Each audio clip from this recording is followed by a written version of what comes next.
8-ші сабақ табиғат ғажайыптары буын үндестігі. Сабақты бастаудан алдын каналға тіркеліп видеоға лайк басып кетейік. Сендерге түсінікті болу үшін тапсырмалардың жауабын ауызша айтып кетемін.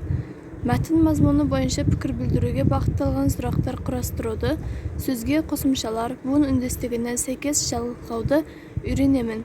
34-ші тапсырма мәтінді түсініп оқы. Сұлулыққа ынтанып, таза ауаға құмартып жүрген баланың денсаулығы да түзеле бастапты. «Апа, білесіз бе?» депті ол бір күні қуанып шешесіне. «Табиғаттың бөлшегі ағаш пен гүлде ғана емес екен». «Иә, гүлде, суда, ауада табиғаттың бөлшегі демексің ғой?» «Оларға әрине дауым жоқ. Сонымен бірге мына мен де табиғаттың бөлшегі екенмін». Ұлының сөзіне көңілі толған ана елжіреп оның маңдайынан сүйді. Мәтін мазмұны бойынша бір-біріңе сұрақ қойып жауап беріңдер. Мәтін бойынша пікір білдіруге бағытталған сұрақтарды жалғастырып көріңдер. Қалай ойлайсың, баланың денсаулығы түзелуіне не әсер етті? Қалай ойлайсың, ұлының сөзіне көңілі толған анасы қандай көңіл күйде болды?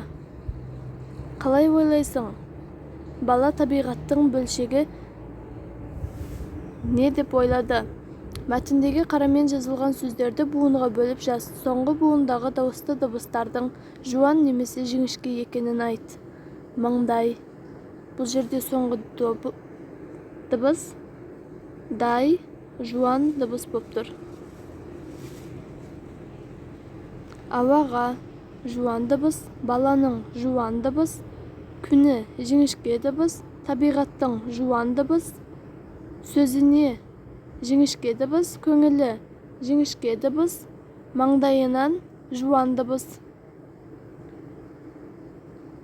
Бір сөз ішіндегі дауысты дыбыстардың не бірыңғай жуан, не бірыңғай жіңішке болып үйлесіп келуіне буын үндестігі деп атайды. Буын үндестігі бойынша қосымша сөздердің соңғы буынның жуан жіңішкелігіне қарай үндесіп жалғанады. Соңғы буын жуан болса, жуан қосымша жіңішке болса, жіңішке қосымша жалғанады. Мысалы, ауаға, күннің. 35-ші тапсырма бағамдағы сөздерді салыстырыңдар. Бұл сөздерге жалғанған жалғаулардың дауысты дыбыстары неліктен жуан немесе жіңішке екенін бір-біріңе дәлелдеңдер. Отаным, адамдар, табиғатта, ғажайыптар, сулы. Бұл сөздегі дыбыстар, жуан дыбыстар, яғни сөздегі дыбыстардың бірыңғай жуан болып келуі, ол жуан жалғау жалғануына әкеп соғады. Сол үшін бұл жуан дыбыстылар.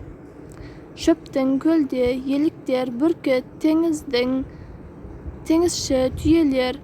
Бұл жердегі соңғы буын жіңішке, сол үшін жіңішке қосымша жалғанған.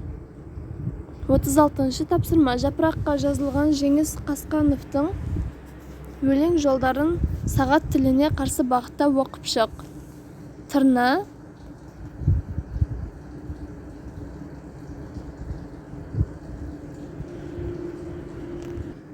тырна асы тізілген, ұнатам күзді мен. Бұл жердегі шыққан өлең шумағы тырна асы тізілген, ұнатам күзді мен. Тырна асы дегеннен кейін сызықша болады және тізілген деп жазамыз. Одан кейін үтір қоямыз, одан кейін ұнатам дегеннен кейін сызықша қойып, күзді мен деп жазып, нүкте қоямыз. 37-ші тапсырма көп нүктенің орнына тиісті қосымшаларды қойып, сөйлемдерді көшіріп жаз. Құстың ең қырағысы сұңқар, күн көзін тура қарай алатын қоз, тек бүркіт қана. Қарлығаш ұсақ жәндіктерді ұшып жүріп әуеде аулайды. Пингвин ең жүзгіш құс. Сонымен балалар, бүгінгі сабағымыз аяқталды. Сендерге тапсырма түсінікті болған болса, видеоға лайк басып, комментария қалдырамыз.